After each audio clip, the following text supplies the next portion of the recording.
할렐루야, 워싱턴 한인연합장로교회 성도 여러분, 하나님의 사랑을 받고 하나님을 사랑하는 복된 존재가 된 여러분의 삶을 하나님께서 지켜주시고 은혜와 복을 충만하게 부어주시기를 소망합니다.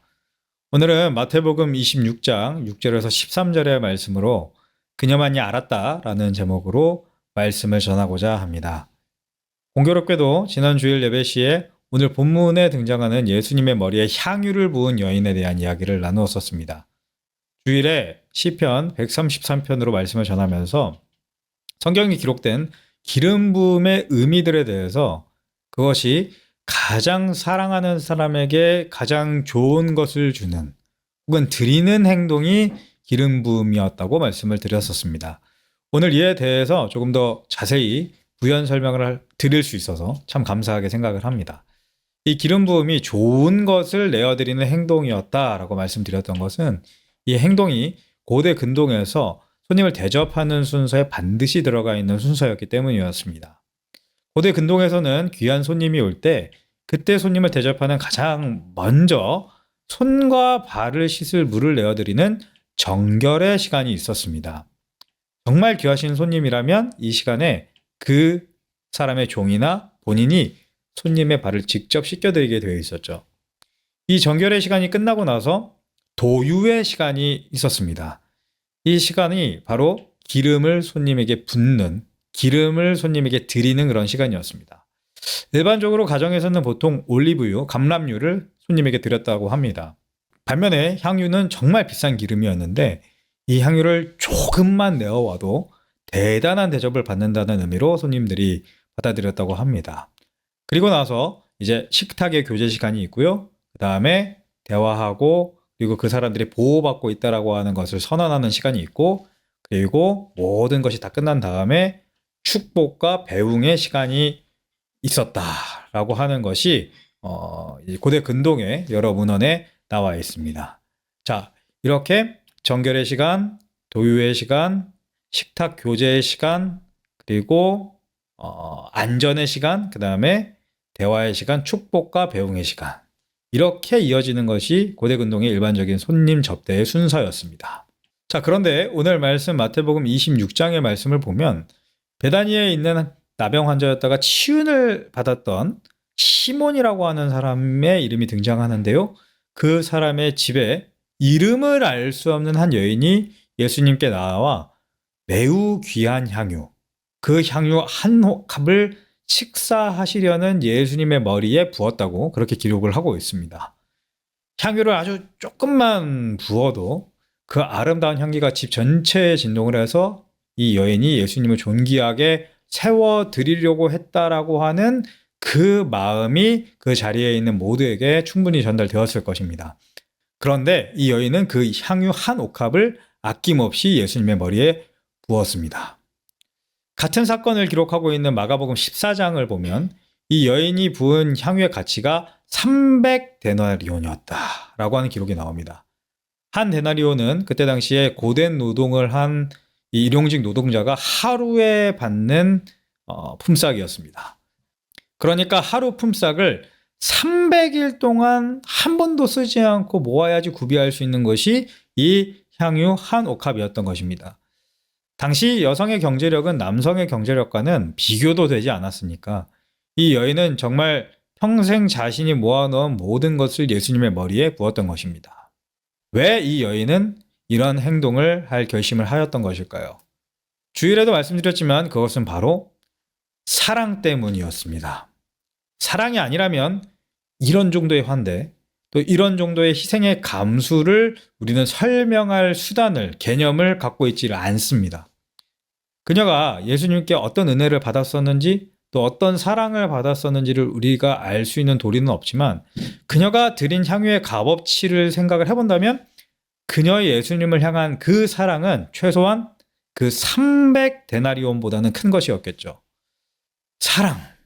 그것이 바로 여인이 예수님을 위해 향유 한 옥합을 부은 분명한 그녀의 내적인 동기였습니다. 자, 그런데 이 내적인 동기만으로 사랑하는 그 마음만으로 이런 어마어마한 일을 저런 완벽한 타이밍에 할 수는 없습니다.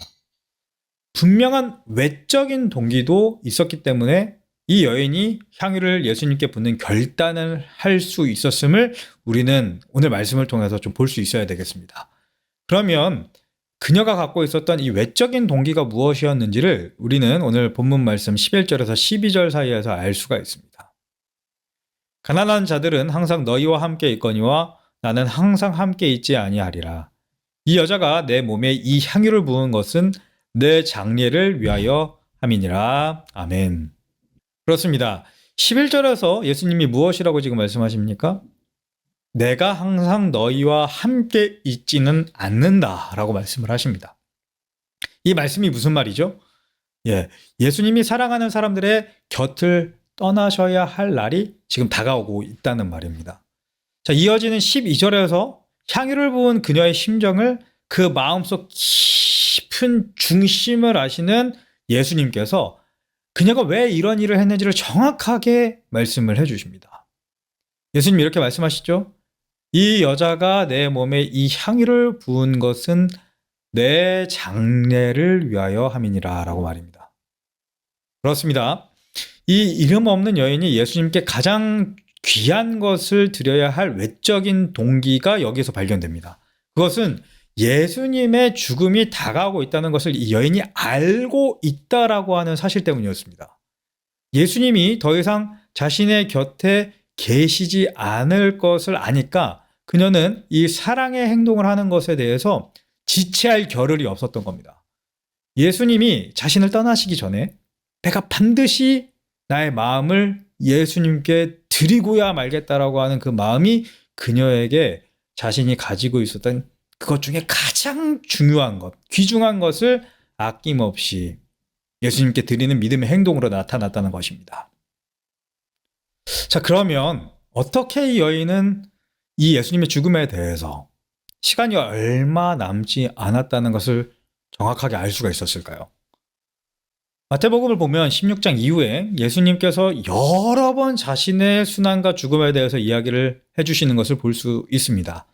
베드로가 예수님을 향해 주는 그리스도시요 살아계신 하나님의 아들이시니다 라고 고백한 이후에 예수님은 자신이 예루살렘에 올라가 대제사장들과 서기관들에게 고난을 받아 죽고 그렇지만 3일 만에 다시 살아나게 될 것이다 라고 모든 것을 다 말씀해 주시기 시작합니다. 그리고 이후 마태복음 17장에서 또 20장에서 계속 똑같은 말씀을 총 3번이나 반복하시죠. 자, 오늘 말씀이 기록하고 있는 장소는 베다니입니다. 이 베다니는 예루살렘에서 3km 정도밖에 떨어져 있지 않습니다.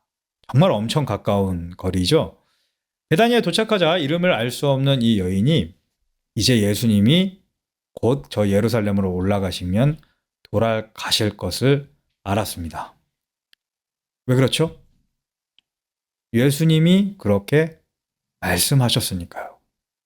예수님이 말씀하셨고 그 말씀을 이 여인은 가볍게 여기지 않고 계속해서 듣고 있었던 것입니다. 여러분 그렇습니다. 우리는 이 여인을 통해서 사랑의 가장 깊은 차원을 엿보게 됩니다. 여러분 이 사실을 아십니까? 여러분 사랑해야 그의 말을 들을 수가 있습니다. 사랑이 없으면요 말을 들을 수가 없습니다. 자, 이를 제일 잘 보여주는 것이 바로 엄마와 갓난아기의 관계입니다. 갓난아기는 말을 못하죠. 그러나 엄마는 그 갓난아기의 몸짓 하나, 울음소리 하나, 그것에 들리지 않는 말을 드러냅니다. 이 아이가 지금 배가 고프구나. 이 아이가 지금 변을 받구나. 이 아이가 지금 졸리구나. 아이는 말을 못하는데 엄마는 다 알아듣습니다. 왜 그렇죠? 사랑하기 때문입니다. 사랑해야 말씀이 들리는 것입니다. 여러분 정말 놀랍게도 아무도 예수님이 돌아가실 것이라고 하는 말을 듣지를 않습니다. 3년간 공생애를 따라다닌 제자들은 예수님 가장 곁에 있었는데도 예수님이 돌아가실 것이라고 추호도 생각을 안 했습니다. 예수님이 이제 그들과 함께 계시지 않을 것이라고 하는 것을 꿈에도 생각 안 했습니다. 제자들은 예수님이 순환당하실 것이라고 하는 그 말을 일종의 비유로 들었던 거죠. 자기 마음대로 바꾸어 들었습니다. 왜 그랬을까요? 제자들은 예수님이 정치적인 왕이 되실 것이라고 굳게 믿고 있었기 때문입니다. 제자들은 예수님이 고난당하시고 죽으실 것이라고 하는 그 말이 그 정도로 치열한 싸움과 전쟁이 있을 것이다 라고 하는 이야기로 들은 거예요. 그렇게 생각했던 거죠. 그렇게 믿었던 겁니다. 제자들은 자신의 확신 가운데서 예수님을 보았기 때문에 그 색안경을 끼고 예수님을 보았기 때문에 예수님의 말씀이 들리지를 않았던 겁니다. 그래서 저는 오늘 이 마태복음 26장 6절에서 13절의 말씀이 가장 비극적이고도 동시에 가장 아름다운 신약의 말씀 중에 하나라고 생각을 합니다. 예수님이 그렇게 공들여 가르치셨던 제자들은 예수님을 전혀 모르고 있습니다. 그런데 그럼에도 불구하고 오직 한 여인만은 예수님을 알았습니다. 오직 그녀만은 예수님이 왜 예루살렘으로 올라가야 하는지를 알고 있습니다. 사랑하는 연합의 성도 여러분, 이 여인을 통해서 우리 예수님께서 받으신 그 격려와 위로는 어떤 것이었을까요? 제자들은 아무도 모르는데 이 한 여인만이 내 말을 듣고 나의 장례를 준비하고 있었던 그 모습을 보았을 때 예수님이 받으셨던 그 감정을 우리가 헤아릴 수 있을까요? 말로 다 할 수 없는 감정이었겠죠. 아마도 우리 예수님 이 여인을 보고 십자가를 지기 위한 그 걸음을 감사함으로 기꺼이 걸어가시지 않으셨을까요? 그 여인만은 알고 있었으니까요. 사랑하는 연합의 성도 여러분, 오늘 이 말씀에서 우리가 이 이름 모를 여인이 얼마나 큰 것을 주님께 드렸는가에 집중하지 않고 어떻게 이 여인이 이 정확한 타이밍에 아무도 모를 때 주님의 마음을 알 수 있었는가에 그 포커싱을 맞춰서 오늘 말씀을 붙잡을 수 있으면 좋겠습니다. 그녀는 진실로 예수님을 사랑했습니다. 그래서 사랑해서 예수님의 모든 말씀을 듣고 마음에 새기고 그것이 일어날 것이라고 믿었습니다. 그렇습니다. 그분을 사랑해서 그분의 말씀을 들어야 그분에게 가장 좋은 것을 드릴 수 있습니다. 오늘 이 아침 기도하는 이 시간 우리 이렇게 고백할 수 있으면 좋겠습니다. 예수님 사랑합니다. 예수님 말씀하여 주십시오. 내가 듣겠습니다. 예수님 내가 말씀을 들어 예수님께 사랑을 고백해야 할 그 시간, 예수님께 내 제일 좋은 것을 드릴 수 있는 그 시간을 놓치지 않을 수 있도록 인도해 주십시오. 이렇게 기도하시며 우리 하루의 삶을 살아가는 저와 여러분들이 될 수 있으면 좋겠습니다. 기도하겠습니다. 하나님 아버지 감사합니다. 우리의 유일한 사랑 예수님을 우리에게 보내주시니 하나님 감사합니다. 예수님의 말씀을 듣고 싶습니다.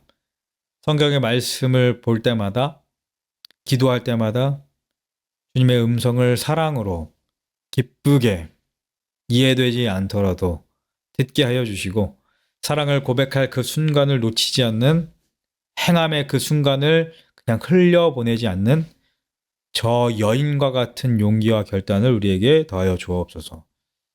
감사합니다. 우리의 사랑과 우리의 가장 좋은 것을 받기에 합당하신 예수님의 이름으로 기도합니다. 아멘.